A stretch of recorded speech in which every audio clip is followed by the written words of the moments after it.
कहानी की शुरुआत होती है साल 2089 से, जब इंसान पहली बार अपने भगवान से मिलने निकलता है। लेकिन जिस जगह वो पहुंचते हैं वहां जिंदगी नहीं बल्कि मौत उनका इंतजार कर रही होती है। सच खोजने निकला ये मिशन धीरे धीरे खुद एक खतरनाक एक्सपेरिमेंट बन जाता है, जहां हर नया दरवाजा खुलते ही हालात और ज्यादा डरावने हो जाते हैं। सवाल ये नहीं कि एलियंस कौन हैं, असली डर ये है कि अगर इंसान खुद किसी एलियन क्रिएशन का रिजल्ट निकला तो इस ब्रह्मांड में उसकी अहमियत क्या रह जाएगी। और जैसे जैसे टीम उस ग्रह के अंदर आगे बढ़ती है, उन्हें महसूस होने लगता है कि शायद वो सच जानने नहीं बल्कि खत्म होने के लिए ही यहाँ बुलाए गए थे। लेकिन इस रहस्य की जड़ हजारों साल पहले छुपी हुई थी, जब एक विशाल एलियन क्रिएचर को किसी अनजानी सजा के तहत धरती पर भेजा गया था। वो एक रहस्यमयी काला लिक्विड पीते ही अंदर से टूटने लगता है। बाहर से सब शांत दिखता है, मगर माइक्रो लेवल पर उसकी डीएनए चेन तेजी से डिकम्पोज हो रही होती है, जैसे किसी नई शुरुआत की तैयारी चल रही हो। आखिरकार उसका शरीर समुद्र में गिरकर पूरी तरह घुल जाता है और यहीं से उस कहानी की नींव पड़ती है जो लाखों साल बाद इंसानों को अपने ही अस्तित्व पर सवाल उठाने के लिए मजबूर करने वाली थी। मगर यहीं से असली खेल शुरू होता है, क्योंकि उसके टूटे हुए पार्ट्स धीरे धीरे रिओर्गेनाइज होकर शुरुआती ह्यूमन सेल्स बनाते हैं और लाखों साल की इवोल्यूशन के बाद इंसानी सभ्यता जन्म लेती है। जिससे एक बड़ा सवाल खड़ा होता है कि क्या इंसान सिर्फ इवोल्यूशन का रिजल्ट है या किसी एलियन सिविलाइजेशन की सोची समझी क्रिएशन। ये राज साल 2089 तक छुपा रहता है, जब दो साइंटिस्ट्स चार्ली और शॉ एक गुफा के अंदर 35,000 साल पुरानी वॉल पेंटिंग्स खोजते हैं, जिनमें इंसान आसमान की तरफ इशारा करते दिखते हैं, जैसे किसी खास लोकेशन का संकेत दे रहे हों। शुरुआत में ये बस पुरानी आर्ट लगती है, लेकिन अलग अलग प्राचीन सभ्यताओं की पेंटिंग्स को मिलाने पर हर जगह वही पैटर्न दिखाई देता है और महीनों की रिसर्च के बाद उन्हें एक स्टार मैप जैसी जानकारी मिलती है, जिससे दोनों को यकीन हो जाता है कि इंसानों को बनाने वाली हाई लेवल सिविलाइजेशन कहीं दूर उनका इंतजार कर रही है। यही इस मिशन को अलग बनाता है, क्योंकि यहाँ लोग एलियंस से भागने नहीं बल्कि अपने असली क्रिएटर्स से जवाब मांगने निकल रहे होते हैं। जैसे ही ये खबर टेक कंपनी के मालिक वेलेंट तक पहुंचती है, वो इसे अपनी जिंदगी का सबसे बड़ा मौका मानकर अरबों डॉलर का फंड रिलीज करता है और न्यूयॉर्क में विकर्स की देखरेख में 17 लोगों की टीम बनाई जाती है, जिसमें चार्ली और शॉ के साथ इंजीनियर्स, बायोलॉजिस्ट्स और सिक्योरिटी एक्सपर्ट्स भी शामिल होते हैं, क्योंकि किसी को नहीं पता कि सामने जवाब मिलेगा या खतरा। पूरी टीम कंपनी के बनाए हुए एडवांस स्पेसशिप प्रोमीथियस में बैठकर उस रहस्यमयी सिग्नल की दिशा में निकल पड़ती है और करीब 327 ट्रिलियन किलोमीटर का लंबा सफर तय करते हुए हाइबरनेशन में चली जाती है। लेकिन असली टेंशन ये है कि जिस जगह वो जा रहे हैं वहां उनका स्वागत होगा या उनका अस्तित्व ही खतरे में पड़ जाएगा। और 2.5 साल बाद जब जहाज अपने डेस्टिनेशन के पास पहुंचता है तो किसी को जरा भी अंदाजा नहीं होता कि ये मिशन सिर्फ खोज नहीं बल्कि हर पल जिंदा रहने की असली परीक्षा बनने वाला है। पूरे सफर के दौरान जहाज के सभी 17 क्रू मेंबर्स गहरी हाइबरनेशन में थे और पूरे स्पेसशिप की जिम्मेदारी अकेले एंड्रॉइड डेविड संभाल रहा था। जैसे ही प्लैनेट करीब आता है, वो एक एक करके सबको जगाना शुरू करता है, क्योंकि अब असली सर्वाइवल मिशन शुरू होने वाला था। स्लीप के साइड इफेक्ट्स से संभलने के बाद कैप्टन जैनेक खुद प्रोमीथियस को कंट्रोल करता है और टीम उस अनजान ग्रह पर लैंड करती है। जमीन पर उतरते ही उन्हें प्राचीन इमारतों का विशाल ढांचा दिखता है, जिससे साफ हो जाता है कि यहाँ कभी कोई एडवांस सिविलाइजेशन मौजूद थी। लेकिन सवाल ये था कि वो अब कहाँ है और क्यों गायब हो गई। जहाज सुरक्षित उतरने के बाद 6 लोगों की टीम अंदर जांच के लिए भेजी जाती है और जैसे जैसे वो गहराई में बढ़ते हैं, उन्हें एक आर्टिफिशियल ऑक्सीजन सिस्टम मिलता है, जिसकी हवा धरती से भी ज्यादा साफ लगती है। खतरा कम समझकर सब अपने ऑक्सीजन मास्क उतार देते हैं, लेकिन यही फैसला आगे चलकर भारी पड़ सकता था। थोड़ी ही देर में उन्हें एक बिना सिर वाला विशाल शरीर मिलता है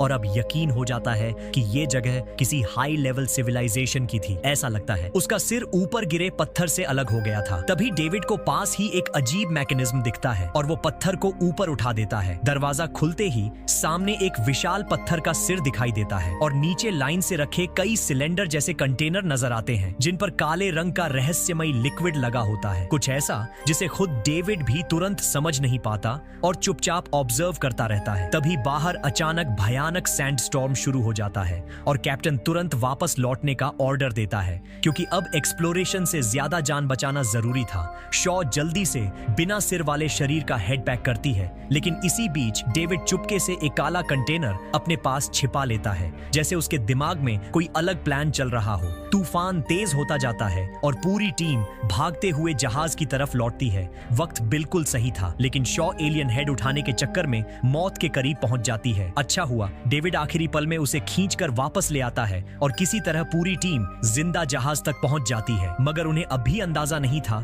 कि असली खतरा अब उनके साथ जहाज के अंदर भी आ चुका है। मगर जहाज पर लौटने के बाद हालात और भी टेंशन वाले हो जाते हैं, क्योंकि पता चलता है कि जियोलॉजिस्ट फीफील्ड और बायोलॉजिस्ट मिलबर्न रास्ता भटककर उसी खंडहर के अंदर रह गए हैं। बाहर तूफान इतना खतरनाक होता है कि कैप्टन जानेक चाहकर भी कुछ नहीं कर पाता और मजबूरी में फैसला लिया जाता है कि तूफान शांत होने के बाद ही उन्हें लेने वापस जाएंगे। यानी अब हर कोई अपने फैसलों के साथ खुद सरवाइव करने को मजबूर है। इधर शॉ और फोर्ड बिना समय गंवाए उस एलियन सिर की जांच शुरू कर देते हैं और डीएनए कंपेयर करते ही सच्चाई सामने आने लगती है। वही पल जिससे कहानी की शुरुआत हुई थी, अब सबको यकीन हो जाता है कि यही वो एडवांस सिविलाइजेशन थी जिसने इंसानों को बनाया था।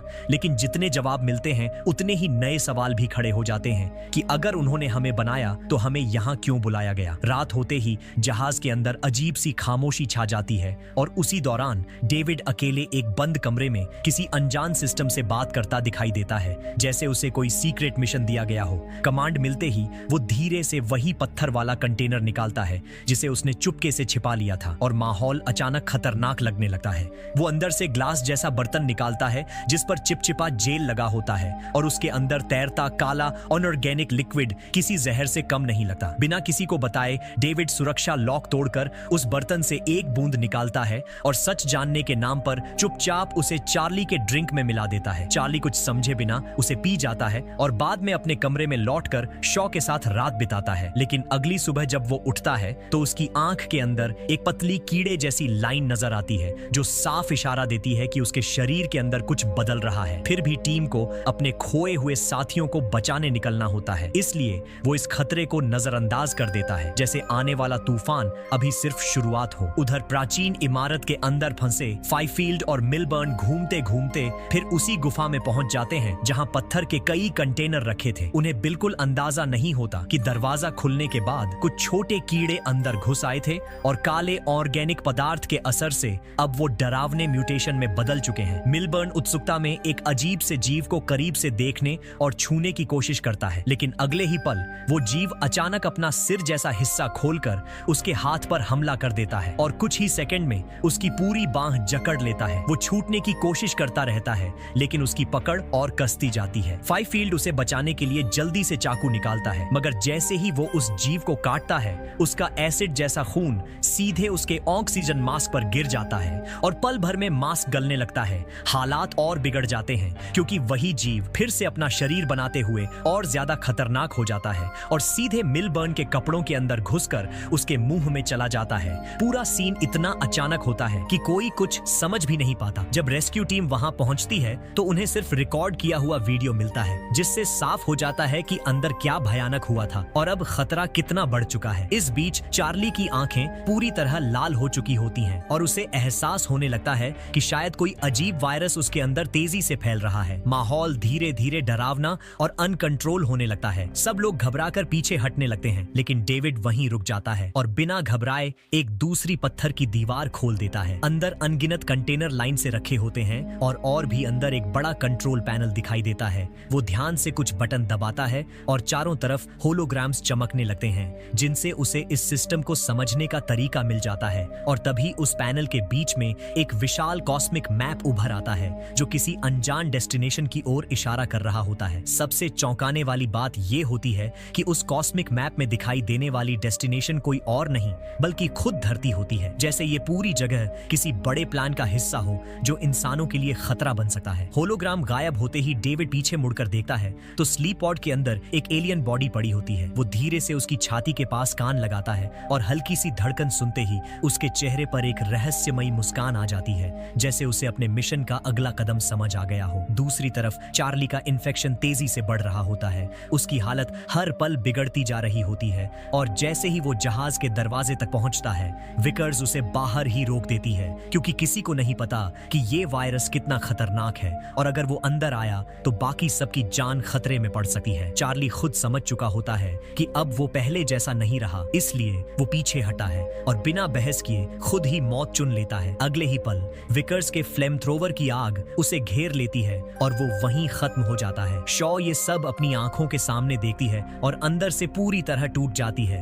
लेकिन असली झटका उसे तब लगता है जब होश आने पर डेविड उसे बताता है कि वो प्रेग्नेंट है। स्कैन में साफ दिखता है कि उसके पेट में मौजूद चीज 3 महीने की ग्रोथ तक पहुंच चुकी है। शॉ हैरान रह जाती है क्योंकि वो पहले ही स्टरलाइज्ड हो चुकी थी और हाल ही में सिर्फ पिछली रात म्यूटेट हो चुके चार्ली के साथ ही करीब आई थी। जैसे ही उसे शक होने लगता है, डेविड उसे शांत करने के लिए इंजेक्शन देता है और प्लान बताता है कि उसे वापस धरती ले जाकर उस फेटस पर एक्सपेरिमेंट किया जाएगा। मगर जैसे ही उसे स्लीप पॉड में डालने की तैयारी होती है, शॉ अचानक जाग जाती है, एक क्रू मेंबर को बेहोश करके खुद को छुड़ाती है और सीधे मेडिकल यूनिट की तरफ भागती है क्योंकि अब उसके लिए सबसे बड़ा सवाल अपनी जान बचाना बन चुका था। वो जानना चाहती है कि उसके अंदर आखिर पल क्या रहा है। स्मार्ट मेडिकल मशीन में खुद को लॉक करके वो इमरजेंसी सर्जरी शुरू कर देती है। मशीन के ब्लेड जैसे ही स्किन काटते हैं। दर्द इतना तेज होता है कि वो लगभग बेहोश हो जाती है और कुछ ही सेकंड में उसके पेट से एक 4 पैरों वाला ऑक्टोपस जैसा जीव बाहर निकल आता है जो लगातार हिल रहा होता है। शॉ तुरंत ब्लीडिंग कंट्रोल सिस्टम एक्टिव करती है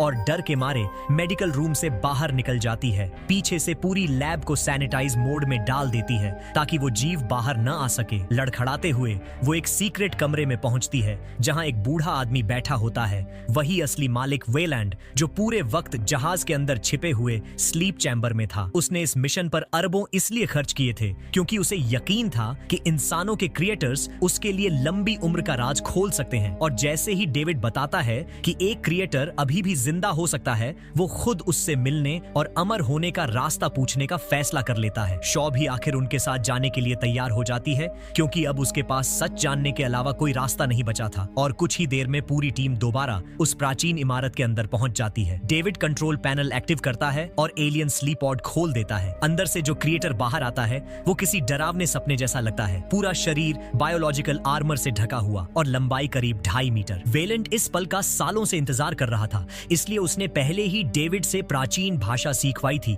ताकि एलियन से बात की जा सके। मगर जैसे ही वो बातचीत शुरू करता है, एलियन अचानक उसका सिर पकड़कर अलग कर देता है और वेलेंट वहीं खत्म हो जाता है। शॉ मौका देखकर वहां से भाग निकलती है और हैरानी की बात यह होती है कि एलियन उसके पीछे नहीं आता क्योंकि उसका मकसद कुछ और ही होता है। वो सीधे कंट्रोल रूम में जाकर एक जहाज एक्टिव कर देता है और तभी साफ हो जाता है कि पूरी इमारत असल में एक छिपी हुई स्पेसशिप थी। बाहर से पूरा स्ट्रक्चर जोर जोर से हिलने लगता है जैसे कोई विशाल इंजन जाग गया हो और अब समझ आता है कि ये जगह एलियन सिविलाइजेशन का बायो वेपन बेस थी और उस क्रिएटर का मिशन था जहाज में मौजूद खतरनाक हथियारों को लेकर धरती तक पहुंचना और इंसानों को खत्म कर देना। बाहर भागी शॉ तुरंत प्रोमीथियस के कैप्टन जैनिक से संपर्क करती है और उन्हें उस जहाज को रोकने के लिए कहती है क्योंकि अगर वो धरती तक पहुंच गया तो सब कुछ खत्म हो सकता है। मगर प्रोमीथियस के पास इतने ताकतवर हथियार नहीं होते, इसलिए कैप्टन एक आखिरी फैसला लेता है। वो अपने ही जहाज को मिसाइल बनाकर एलियन शिप से टकराने का प्लान करता है। विकर्स ये सुनते ही खुद को बचाने के लिए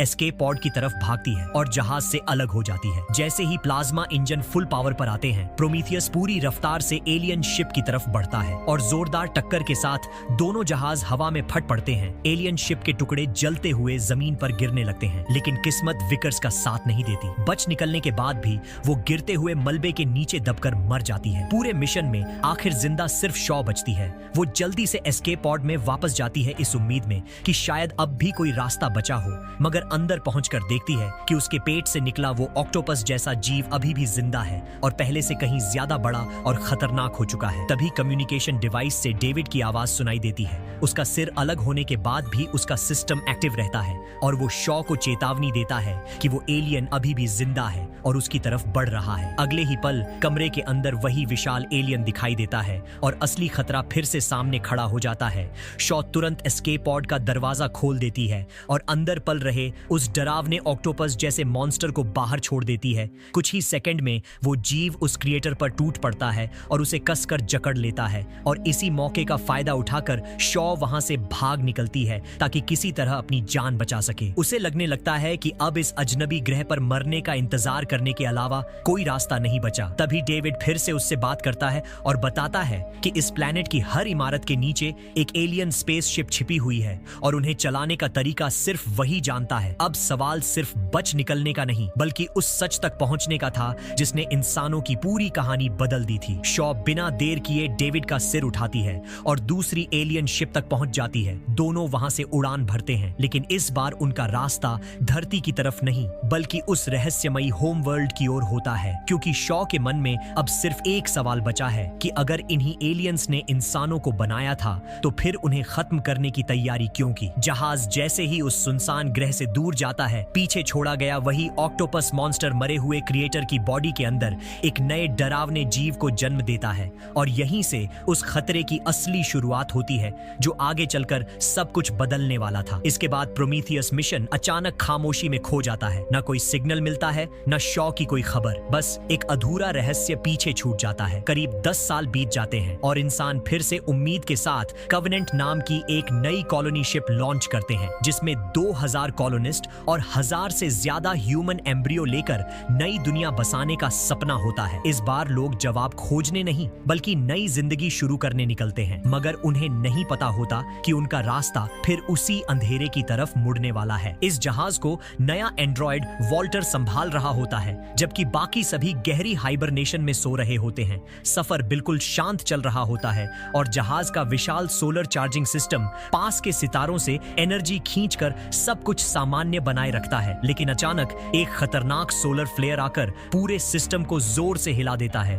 और यहीं से वो सफर शुरू होता है जो धीरे धीरे एक और खतरनाक सर्वाइवल में बदलने वाला था। जोरदार शॉक वेव नैनो सेल को फाड़ देती है, जहाज बुरी तरह कांप उठता है और हर तरफ अलार्म बजने लगते हैं। इमरजेंसी में वॉल्टर कई क्रू मेंबर्स को जगा देता है, मगर कैप्टन का स्लीप पॉड फेल हो जाता है और वो जिंदा ही आग में जलकर मर जाता है। हालात एकदम बदल जाते हैं और सेकंड कमांड ऑरम को तुरंत नया कैप्टन बनना पड़ता है। उसी पल से उनकी असली परीक्षा शुरू हो जाती है, क्योंकि मिशन अब सिर्फ कॉलोनी बसाने का नहीं बल्कि हर फैसले के साथ जिंदा रहने का बन चुका था। और उन्हें अभी तक अंदाजा भी नहीं होता कि जिस रास्ते पर वो आगे बढ़ रहे हैं वहां कहीं पहले से डेविड अपना खतरनाक खेल तैयार कर चुका है। सोलर फ्लेयर जितनी तेजी से आया था उतनी ही जल्दी शांत भी हो जाता है, लेकिन चार्जिंग सिस्टम में खराबी आ चुकी होती है और उसे तुरंत ठीक करना जरूरी होता है। किस्मत से नुकसान ज्यादा नहीं हुआ था, इसलिए रिपेयर टीम टूटे हिस्सों को वेल्ड करके सिस्टम फिर से चालू कर देती है और जहाज की बिजली दोबारा स्टेबल हो जाती है। मगर रिपेयर से लौटते वक्त एक टेक्नीशियन को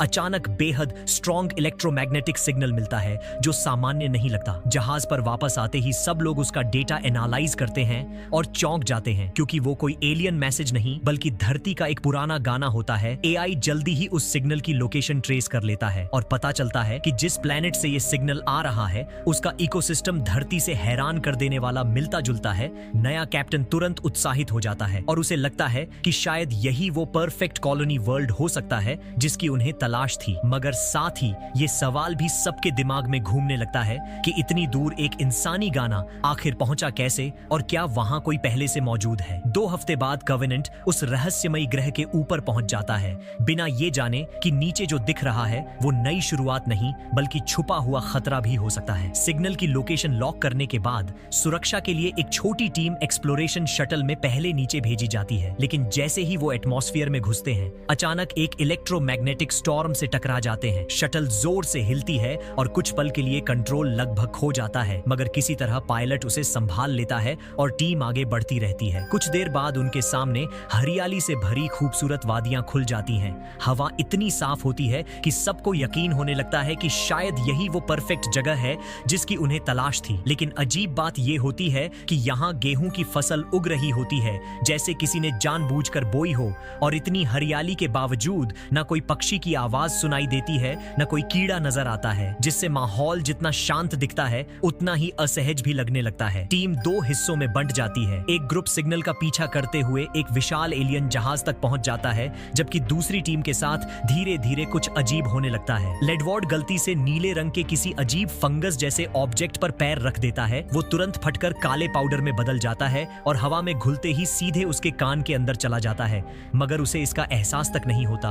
कुछ ही देर में उसका चेहरा पीला ढीला पड़ने लगता है और वो खून की उल्टियां करने लगता है। उसी वक्त दूसरी तरफ हैलेट जमीन पर पड़े किसी अंडे जैसी चीज को छूता है और उससे निकले काले कण उसकी नाक के रास्ते शरीर के अंदर घुस जाते हैं। बाहर से सब सामान्य दिखता है, लेकिन अंदर ही अंदर खतरा तेजी से पनप रहा होता है और टीम को अभी अंदाजा भी नहीं होता कि उनका हर कदम उन्हें किस दिशा में ले जा रहा है। कुछ ही देर में दूसरी टीम के साथ भी वही डरावनी हालत शुरू हो जाती है, इसलिए दोनों ग्रुप जल्दी से वापस एक्सप्लोरेशन शटल में लौटने का फैसला करते हैं, जहां इमरजेंसी मेडिकल सिस्टम और क्वारंटीन पॉड मौजूद होते हैं। लेकिन इन्फेक्शन इतनी तेजी से फैल रहा होता है कि किसी को समझ नहीं आता क्या किया जाए और माहौल हर पल ज्यादा खतरनाक होता जाता है। सबसे पहले लेडवर्ड मेडिकल यूनिट तक पहुंचता है, मगर अंदर जाते ही उसे जोरदार झटके लगने लगते हैं, जैसे उसके शरीर के अंदर कुछ जिंदा हो और बाहर आने की कोशिश कर रहा हो। वहां तैनात पायलट फेरिस घबरा जाती है और उसे लगता है कि ये कोई बेहद खतरनाक वायरस है, इसलिए वो तुरंत कंट्रोल रूम में जाकर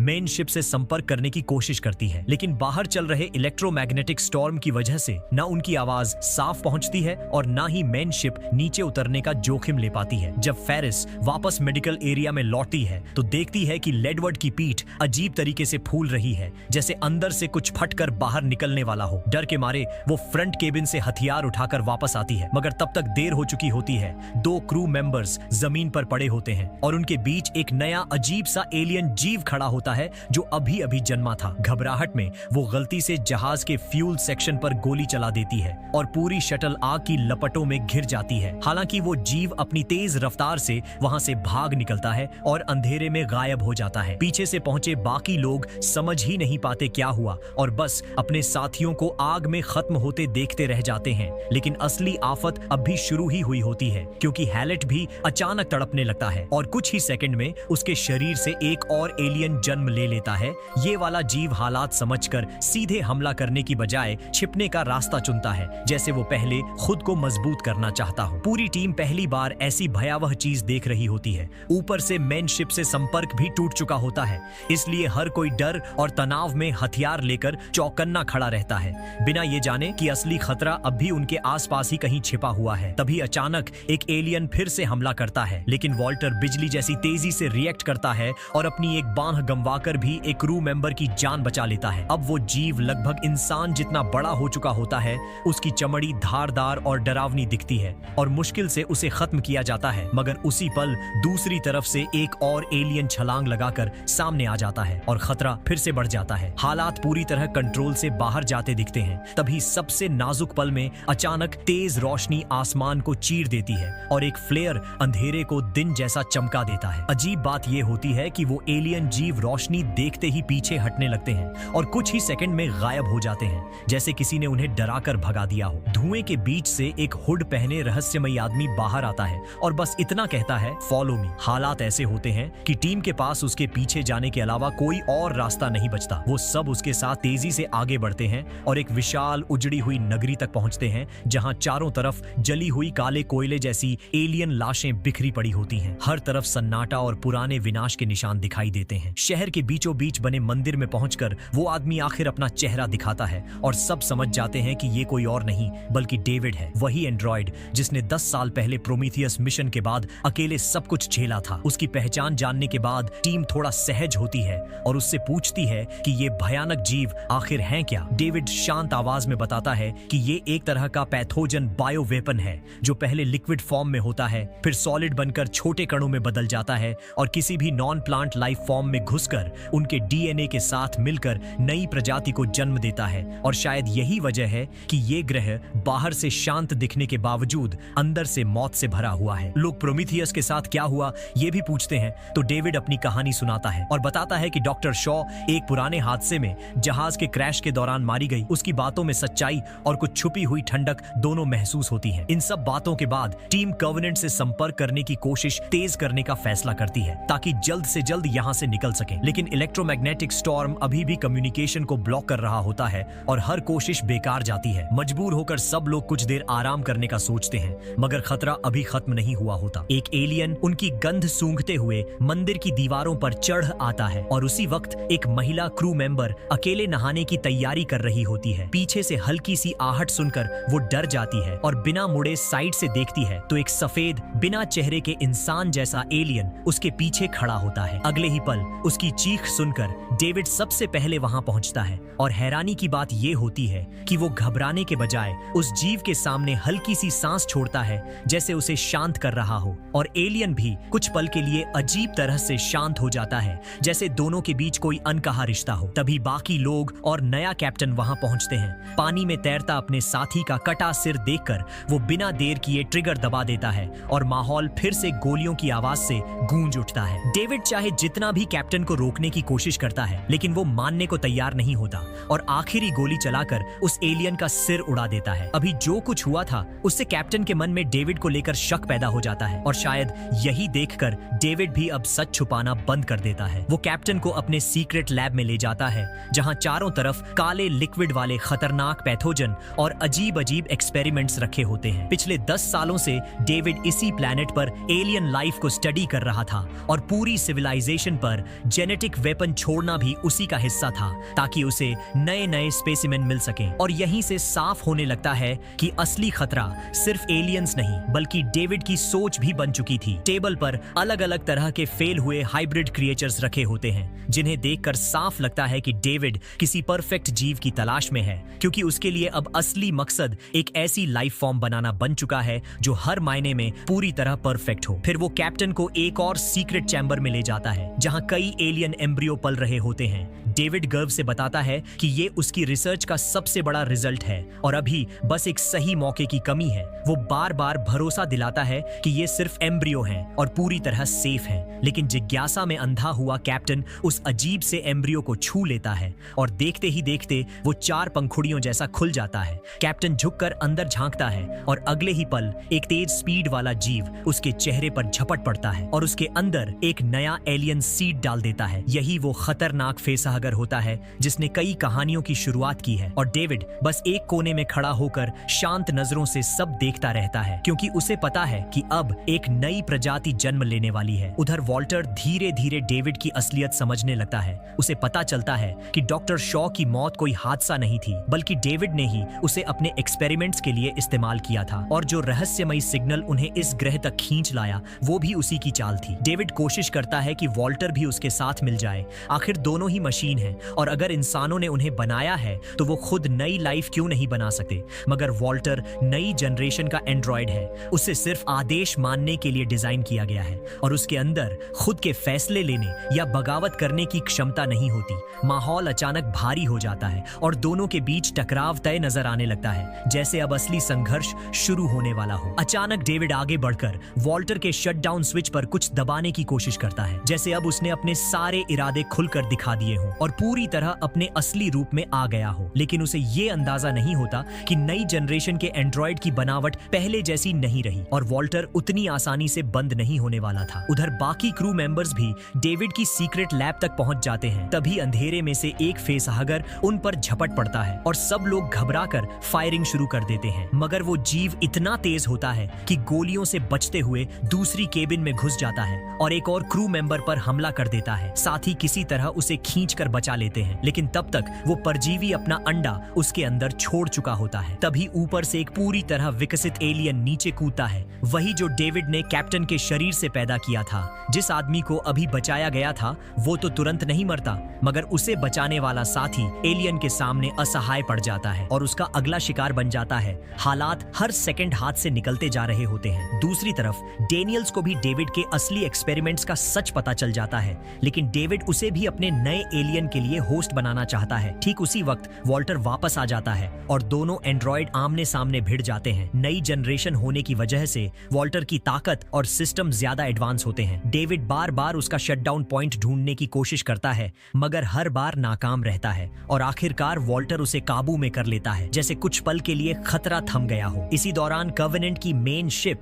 अपने साथियों को छोड़ने को तैयार नहीं होती और एक इंजीनियरिंग शटल नीचे भेजती है, क्योंकि ऊपर इंतजार कर रहे लोगों को भी अब एहसास हो चुका होता है कि नीचे कुछ बहुत गलत हो रहा है और वक्त तेजी से खत्म होता जा रहा है। जो लोग जिंदा बचे होते हैं उन्हें लगता है जैसे उन्हें नई उम्मीद मिल गई हो और वो जल्दी से उस शटल में चढ़ने लगते हैं, लेकिन खतरा अभी खत्म नहीं हुआ होता, क्योंकि एक पूरा विकसित एलियन चुपके से शटल के नीचे लटक जाता है। डेनियल्स और बाकी लोग हथियार लेकर उसे गिराने की कोशिश करते हैं। पायलट जहाज की आग भरी एग्जॉस्ट से उसे जलाने की कोशिश करता है, मगर वो जीव इतनी आसानी से खत्म होने वाला नहीं होता और मौत का साया फिर से उनके ऊपर मंडराने लगता है। डैनियल्स की मशीन गन भी उस एलियन को छू तक नहीं पाती। वो इतनी तेजी से जहाज के चारों तरफ घूम रहा होता है कि किसी का निशाना सही नहीं लगता। हालत तब और खराब हो जाती है जब वो सीधे कॉकपिट की तरफ झपटता है और ऐसा लगता है कि अगले ही पल शीशा टूट जाएगा। उसी वक्त डेनियल्स अचानक जहाज के कार्गो सेक्शन में लगे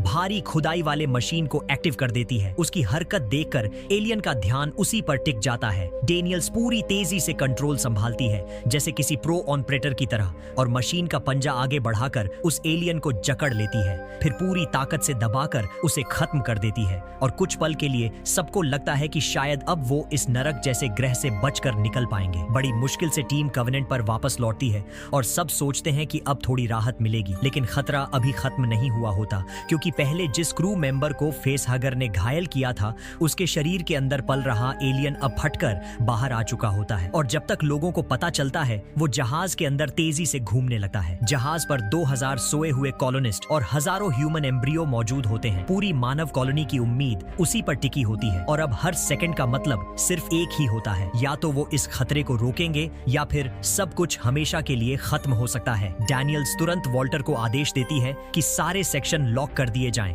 और एक एक करके पास वाले दरवाजे खोलकर उस एलियन को एक खास जगह की तरफ मोड़ा जाए। प्लान धीरे धीरे काम करने लगता है और वो जीव टेरन इंजीनियरिंग बे तक पहुंच जाता है, जहां भारी मशीनें रखी होती हैं जिन्हें नई कॉलोनी बसाने के लिए इस्तेमाल होना था। डैनियल्स खुद को चारा बनाकर एलियन को एक कार्गो व्हीकल के अंदर खींच लाती है और उसे वहीं फंसा देती है। फिर बाकी लोग मिलकर एयरलॉक खोलते हैं ताकि उस गाड़ी को सीधे स्पेस में फेंका जा सके। सबको लगता है अब जीत पक्की है, लेकिन आखिरी पल में एलियन छलांग लगाकर फिर से जहाज के अंदर लौट आता है और खतरा फिर से सिर उठाने लगता है। टीम तुरंत दूसरी गाड़ी रिलीज करती है और डैनियल्स, जो बाहर से हारती हुई दिखती है, एक बार फिर खुद को चारा बनाकर उस एलियन को बाहर धकेल देती है और आखिरकार वो डरावना सपना खत्म होता नजर आता है। कंट्रोल रूम में खड़ा वॉल्टर गहरी सांस लेता है, जैसे पहली बार उसे सुकून मिला हो, और जहाज के अंदर कुछ पल के लिए शांति छा जाती है। अब सब लोग फिर से पुराने मिशन प्लान पर लौटने की तैयारी करते हैं। अगला टारगेट होता है ओरिगे 6, जहां पहुंचने में अभी 7 साल बाकी होते हैं। वॉल्टर को छोड़कर बाकी सारे क्रू मेंबर्स दोबारा हाइबरनेशन पॉड में जाने वाले होते हैं, मगर जैसे ही स्लीप इंजेक्शन असर करने लगता है, डैनियल्स को अचानक एहसास होता है कि सामने खड़ा एंड्रॉइड वॉल्टर नहीं बल्कि डेविड है। सच ये होता है कि पहले हुई लड़ाई के दौरान डेविड ने चुपके से अपना सिस्टम वॉल्टर के अंदर ट्रांसफर कर दिया था, जैसे पूरी मशीन का सॉफ्टवेयर ही बदल दिया गया हो, और उसी पल से उसने वॉल्टर की जगह ले ली थी। डैनियल्स सब समझते हुए भी कुछ नहीं कर पाती और बेबसी में धीरे धीरे नींद में चली जाती है, जबकि असली खतरा अब जहाज के अंदर जिंदा रह गया होता है। उधर डेविड चुपचाप ह्यूमन एम्ब्रियो वाले स्टोरेज सेक्शन में पहुंचता है। चारों तरफ कांच के कैप्सूल में सोए हुए इंसानी भ्रूण सजे होते हैं और जहाज में गहरी खामोशी छाई रहती है। वो बिना किसी जल्दबाजी के अपने अंदर छुपाए हुए 2 फेसहगर एम्ब्रियो निकालता है और उन्हें बाकी इंसानी भ्रूणों के बीच सावधानी से रख देता है, जैसे कोई नया बीज बो रहा हो जिसका नतीजा सिर्फ वही समझता है। आसपास 2000 सोए हुए इंसान पड़े होते हैं जिन्हें अंदाजा भी नहीं होता कि उनकी नई दुनिया का सपना अब किसी और की योजना का हिस्सा बन चुका है। डेविड की आंखों में संतुष्टि दिखाई देती है, जैसे अब उसके पास वो सब कुछ आ चुका हो जिससे वो खुद एक नया क्रिएटर बन सके और अपनी बनाई हुई परफेक्ट लाइफ को जन्म दे सके। और जहाज खामोशी से अपने अगले सफर की ओर बढ़ता रहता है, बिना ये जाने कि असली खतरा अब उसके अंदर ही पल रहा है। अगर यहाँ तक कहानी आपको पसंद आई हो और सुनते सुनते टाइम का पता ही नहीं चला, तो यही मेरी कोशिश रहती है कि हर फिल्म आपको एक नई फील दे, सिर्फ एक्सप्लेन नहीं बल्कि पूरा अनुभव लगे। अगर ऐसी ही इंटरेस्टिंग मूवी स्टोरीज आपको अच्छी लगती है तो वीडियो को लाइक करके अपना सपोर्ट जरूर दिखाना और सब्सक्राइब करके जुड़े रहना, ताकि जब भी अगली नई कहानी आए आप सबसे पहले उसका हिस्सा बन सको। यहाँ हर वीडियो एक नई यात्रा है और अगली वाली शायद आपकी फेवरेट बन जाए।